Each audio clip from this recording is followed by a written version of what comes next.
أشهد أن محمدًا رسول الله.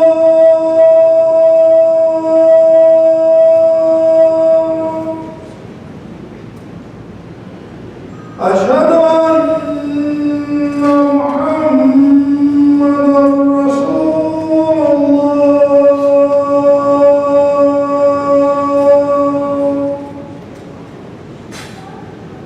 حي على الصلاة.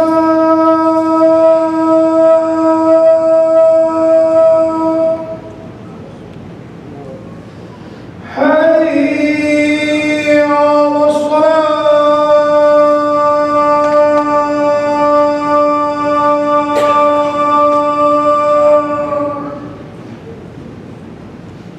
على حي على الفلاح.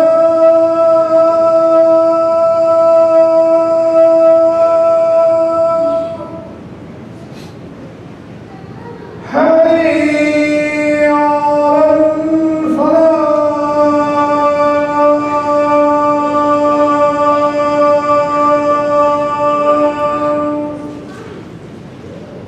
الله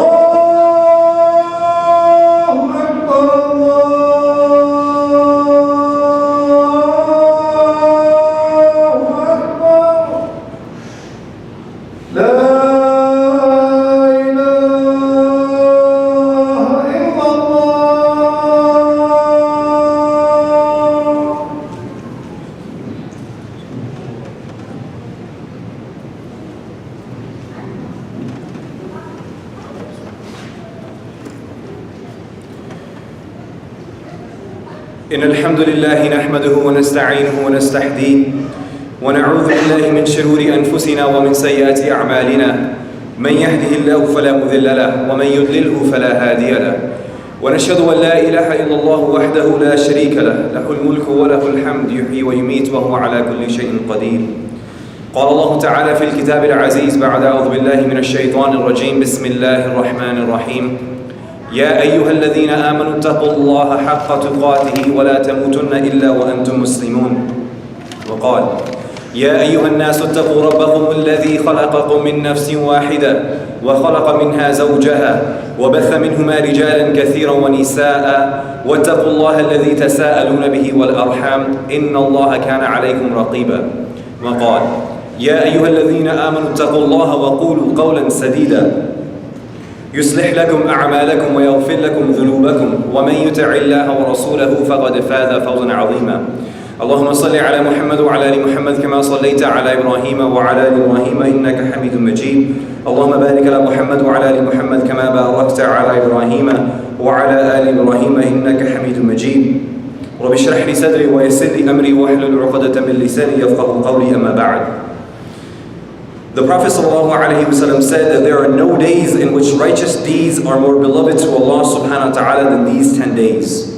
The people asked the Prophet ﷺ, not even jihad for the sake of Allah? He replied, not even jihad for the sake of Allah, except in the case of a man who went out, giving himself and his wealth up for the cause of Allah and came back with nothing. My dear brothers and sisters, within a few days we'll be entering the sacred month of al-Hijjah. It's the month when Muslims embark from all across the world, from every country, every race, every color, every gender, ethnicity, every language. They hear the call of Allah subhanahu wa ta'ala and they go to Mecca to fulfill the sacred rites of our father Ibrahim alayhi salam. And it's said that if the last 10 nights of Ramadan are the best of nights, then these days, these 10 days of al-Hijjah are the best of days. So much so that we see from this hadith that there are no actions that are more beloved to Allah subhanahu wa ta'ala that are performed in these 10 days. And the emphasis is made, not even jihad. And the Prophet ﷺ said, not even jihad, right? Except. And so we learn that there's virtue in these days. Hence why one of the most sacred pillars of our religion, literally the foundation of our religion, is based in this month alone. Right? Dhul-Hijjah, and the pillar is Hajj. But it's very interesting when you think about Hajj from the perspective of those that are at home. If you're a working adult, if you're a student, if you're a mom or if you're a new mom, right? If you're a mother of multiple children at home, if you're a student, whatever you may be, If you're anything except a Hujjaj, right, a pilgrim that's on their way to perform Hajj, the experience of Hajj is very different. Because it's almost like not having an experience. It's very hard to get your children excited about Hajj, about the sacrifice of Ibrahim and Ismail, right? You tell your kids, oh yeah, our prophet, he almost sacrificed his son. That's our sacrifice, get excited. And you know, the children here are like, okay, what does that mean? Are you saying you want to sacrifice me? Like, how do we as parents connect with our children? And especially as parents who have never been to Mecca, who've never seen the rites being fulfilled ourselves. How do we feel that spiritual connection to Allah subhanahu wa ta'ala in these days that are so sacred? That this month literally is a sacred month where there are certain things that we are not permitted to do. There's a certain way of living, there's a certain way of speaking and interacting, not with just Muslims, but with the creation, with animals, with plants. It's so comprehensive that the sacred nature of these months, what it asks for the believers to do. But if we just reflect to the sunnah of the Prophet ﷺ and his companions and what they did to keep their hearts alive and to keep their hearts connected to Allah subhanahu wa ta'ala, we too can feel the sweetness of Hajj, as they say, while we sit here at home. And when I say sit here at home, I know that it's not by choice. And what I do know is that when you go to Hajj or when you go to Umrah, it's an invite-only experience. I mean, think about it. I can't go and enter into your homes unless you invite me, right? Unless you have invited someone for dinner, for lunch, for breakfast. People can't just walk into your house. And I think about the most sacred, most beautiful, most protected house on this planet. It's the house of Allah subhanahu wa ta'ala. And you can attest to this. You know people that are in a position of affluence. They have all the money that they can ever need. But unfortunately, they have never gone to perform even Umrah. And it's not that they have a shortage of financial resources, right? But because life circumstances get in the way. But if they haven't been invited by Allah subhanahu wa ta'ala, no matter what we do, we can't just go. Something comes up. Some business transaction comes up. Something happens with family, school, work. Something comes up. But I have seen people who have just taken their shahada, know nothing about Islam or its pillars or the foundations of what it means. But there they are, right? Sitting in Masjid al-Haram, performing tawaf, kissing the black stone, standing where Ibrahim alayhi salam stood. And you ask yourself, how is that possible? I've been Muslim all my life, I've been making dua. But Allah subhanahu wa ta'ala had written for that person to go and to be invited to that home. Right? So it's an invite-only experience. And now another year has come and the Hujjaj will soon leave. And because we know that this is an invite-only experience, we continue to make dua. And we know that during the last 10 nights of Ramadan, during the night of power, Laylatul Qadr, which we search for, we know that there are certain things that are decreed in this month. Right? Our life and our death, our rizq, our provisions. But we also know that the names of those that will go and embark on this journey are also written. So that's why we make these du'as, we pour our hearts out to Allah in these nights, because we want to be from amongst those who Allah subhanahu wa ta'ala blesses, not just in this world, but in the hereafter. Right? The Messenger of Allah sallallahu alayhi wa sallam said that whoever revives a sunnah of mine after people have left it will have the reward of that action, without any being lessened from the person performing it. The days of al-Hijjah are the best of days, and if you look at the actions that are prescribed for us to do, majority of those actions are actions of sunnah. Right? And there's something that the Prophet ﷺ did. It's not mandatory upon us, but if we do it, we can revive our hearts and we can feel that connection to those that are going to be standing on Arafah. Right? Those that are going to be pelting the devils and really crying to Allah subhanahu wa ta'ala about all of their needs and wants. And my dear brothers and sisters, remember something.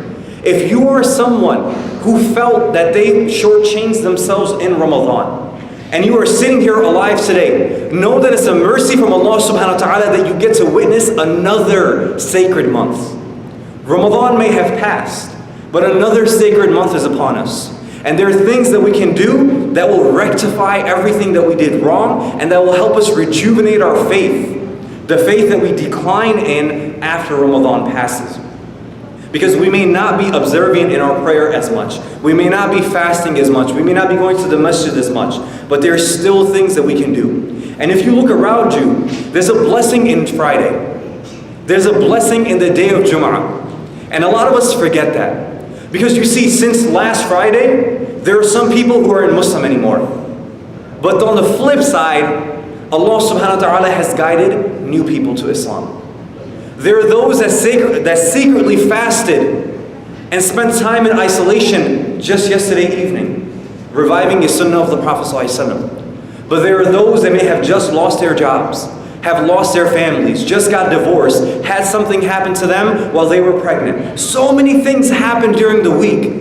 But the day of Friday comes and it brings our hearts together. It brings our spirits together. It brings our souls together. And then we glorify Allah subhanahu wa ta'ala together. That's what Ramadan does yearly. That's what Friday does weekly.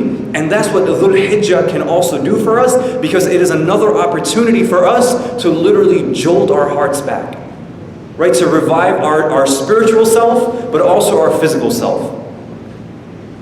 The first action that we can do, that we can implement, is fasting in these 10 days. If we're not going to Hajj, right, if we're not going to be in Mecca, instead of being disheartened, be the optimist who looks at the stepping stone, the opportunity to exceed and be better, rather than the pessimist who says, wow, another year has come by and I haven't gone to Hajj. All this year of making dua, all that money that I saved, everything that I did, and here I am sitting at home again. What's even the point? Right? The pessimist looks for an excuse and he looks to blame fingers. The optimist, or the individual with positivity, right? The person who has a good opinion of Allah subhanahu wa ta'ala, he says, wow, I'm still alive. I'm still a Muslim. I still believe in Allah subhanahu wa ta'ala. My life is blessed. What can I do? Well, here's the first thing that you can do. And something that you can do, but also encourage your children.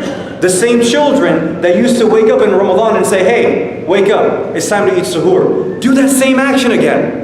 Fast together. Why is this such a virtuous action to do? Because we know that all of the actions that we do are for us.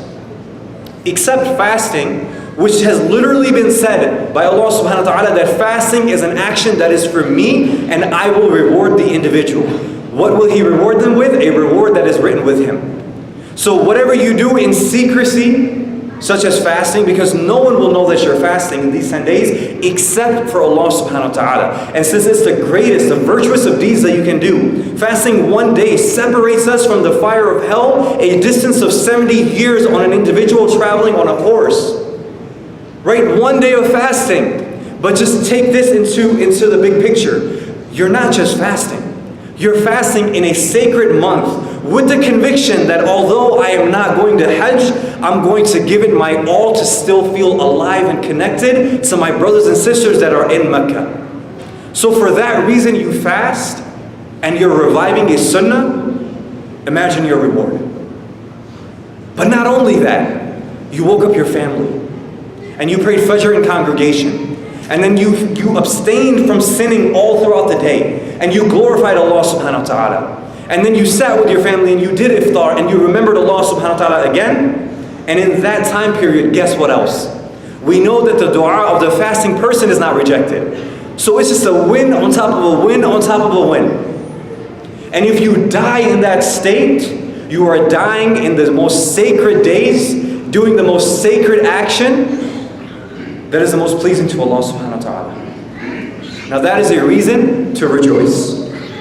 We spoke about glorifying Allah subhanahu wa ta'ala. One of the actions that we will be doing in these 10 days is it's recommended for us to say a lot of takbir and tahleel and tahmeed. Right? We often forget this. This is one of the most forgotten sunnahs. Right? We say takbir, we say Allahu Akbar, not just when we start prayer. Or not just when we lose our wallet or our phone or something bad happens, we say, Allahu Akbar, right? But we're saying Allahu Akbar repeatedly to remember that Allah subhanahu wa ta'ala is greater than everything in existence. Allah subhanahu wa ta'ala is greater than all of my worries. Allah subhanahu wa ta'ala is greater than any threat or fear, any worry, any anxiety that I may be experiencing, any loss that I may have. Allah subhanahu wa ta'ala is greater than all of that. And I need to remind myself over and over again that Allah is the greatest. Nothing that scares me is greater than Allah subhanahu wa ta'ala. Allah subhanahu wa ta'ala is the greatest. And then we say tahleel. One of my teachers used to say the tahleel often. Say la ilaha illallah often. It's not just for the converts when they take their shahada and we hear them say it and then we applaud and we hug them. Why do we feel that happiness? We feel that happiness and that excited, that nature in our hearts because we're watching someone else come and say their conviction out loud. They're saying that there is no God but Allah and that the Muhammad sallallahu alaihi wasallam is his messenger. My dear brothers and sisters, some of us only say the tahleel when actually we don't because we're born Muslims. So we literally forget our own conviction sometimes. And so my teacher said, say the kalima, right? Say the tahleel before you go to sleep at night. Remind yourself that you're Muslim.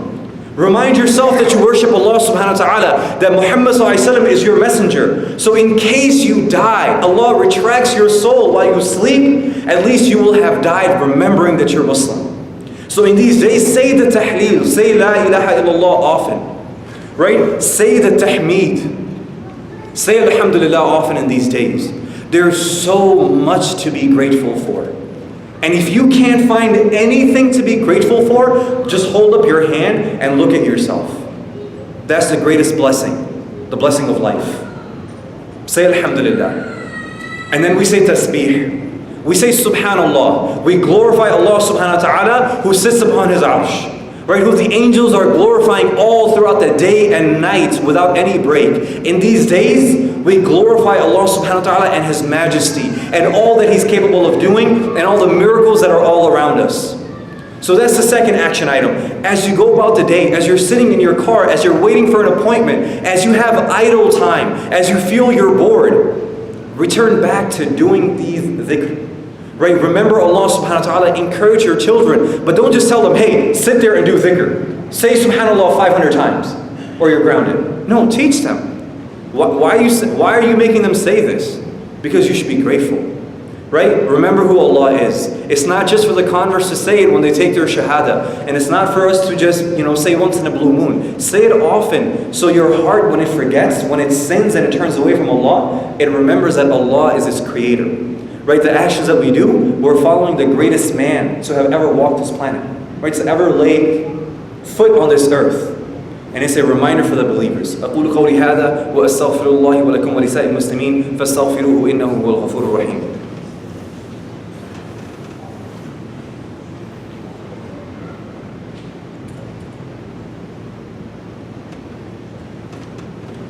الحمد لله رب العالمين والصلاة والسلام على رسوله الكريم ولا عاقبة للمتقين ولا عدوان إلا على الظالمين وأشهد أن لا إله إلا الله وأشهد أن محمد رسول الله. And then finally, right, and these are just take-home points, quick things that we can do. The first is fasting. It's very easy. It requires little to no effort. It's something that's private and it was between Allah subhanahu wa ta'ala, and your reward is literally limitless because only God knows what it is. The second is even easier because it literally requires the movement of the tongue. Movement of the tongue, but a rejuvenation of the heart, right? Because what comes out of the tongue is often a reflection of what is in the heart. So us saying this dhikr and glorifying Allah subhanahu wa ta'ala will let us know what the condition of our heart is. And the third thing is something that we know. For those of us that are from the Southeast Asian communities, right, we call it qurbani, right? The Arabic word is udhiyah, same concept, and it's sacrificing the animal. And this is an action that we need to really bring home to our children and teach them and help them understand why it is such a pivotal part of our religion. Right? It's not just something that we do where you take a goat and you draw pictures and whatever fairy tales people like to tell. No. We have to tell them that this is a time of sacrifice. Not just that a prophet was told to sacrifice his son. Let's bring it home. Right? What are the sacrifices that we have to make to be Muslim every single day? To worship Allah subhanahu wa ta'ala in public or in private. Right? Have these conversations and dialogues at home. But if for those of us that Allah subhanahu wa ta'ala has blessed with the wealth and the financial stability, my dear brothers and sisters, don't let this opportunity pass up. And when I say this, when I was writing this, I felt so much guilt. Because wallahi, I cannot count, right? Except for on one hand, the number of days that meat wasn't served in my home. That meat was not served in my home. I can count the days on one hand. There are people, And I used to think, you know what, people are just saying this to make us feel bad. There are literally people who do not eat meat except for the meat that comes from overseas during this time. Literally, imagine living in a tent and you drink out of dirty bottles. You have no home, your parents are killed, you're orphans and you're refugees. Do you think they're getting skirt steaks? And they're getting filet mignon and chicken breasts and keema and kebabs? No, that's a fallacy. The reality of our Muslim brothers and sisters who are also saying the same tahleel that you and I are deprived of these blessings. But my dear brothers and sisters, it's not them who should be frowning and have their heads down and feel sad, but it's us. Because we are the ones that have been blessed with all of that every single day without asking and without having been called to account. None of us in here can raise our hands and say that I am currently malnourished, that I have to go and collect food from other people because I don't have food at home at night. Alhamdulillah, Naperville is an affluent community, and we have to say Alhamdulillah over and over and over again. So these days, if you're able to do so, revive the sunnah of the Prophet ﷺ and go do uthiyah yourself and distribute the meat to those that are in need. Remind your children, take your children with you. Show them what it takes to go and select an animal. Bring this sunnah back to life. Right? Let them see this. For those of us that may not be able to physically do it, take that amount. It takes a little less than $200, $185. Some countries it's $150 for you to take part and sacrifice a goat or to take part in a large animal. Feed people and thank Allah subhanahu wa ta'ala that you are not being fed by other people. You're not dependent for your rizq from someone overseas. Whether if they show you some mercy, they'll send you something. Right? So be grateful to Allah subhanahu wa ta'ala in these days. Rejoice, because although we haven't been called to perform Hajj, we still have the opportunity to do so much good, irrespective of your age. It doesn't matter if you're in middle school, high school, a college graduate, if you're studying for your MCAS, it doesn't matter if you're jobless, if you're a brain surgeon, if you're a rocket scientist, if you're a stay-home mom, it does not matter. Right? If we are not in Mecca, we still have limitless opportunities to do good. My dear brothers and sisters, encourage yourself, encourage your family members and your friends, and bring your hearts back to life. Stay connected to those that are in Mecca, make dua for them, that Allah subhanahu wa ta'ala takes them there safely, accepts their Hajj, brings them home safely, and that He writes us from amongst those who go next year. We pray to Allah subhanahu wa ta'ala that He accepts all of our actions, that He overlooks all of our shortcomings, and that He forgives us, and that He writes our names from amongst those who go and perform the sacred rite of Hajj. إن الله وملائكته يصلون على النبي يا أيها الذين آمنوا صلوا عليه وسلموا تسليما اللهم صل على محمد وعلى آل محمد كما صليت على إبراهيم وعلى آل إبراهيم إنك حميد مجيد اللهم بارك على محمد وعلى آل محمد كما باركت على إبراهيم وعلى آل إبراهيم إنك حميد مجيد اللهم اهدنا فيمن هديت وعافنا فيمن عافيت وتولنا فيمن توليت وبارك لنا فيما أعطيت وقنا واصرف عنا برحمتك شر ما قضيت فإنك سبحانك تقضي بالحق ولا يقضى عليك ربنا آتنا في الدنيا حسنة وفي الآخرة حسنة وقنا عذاب النار ربنا إننا آمنا فاغفر لنا ذنوبنا وقنا عذاب النار اللهم اشف مرضانا وارحم موتانا اللهم اشف مرضانا وارحم موتانا اللهم اشف مرضانا وارحم موتانا اللهم بلغنا فيما يرضيك أعمالنا اللهم انصر إخواننا في كل مكان عباد الله إن الله يأمر بالعدل والإحسان وإيتاء ذي القربى وينهى عن الفحشاء والمنكر والبغي يعظكم لعلكم تذكرون أقيموا الصلاة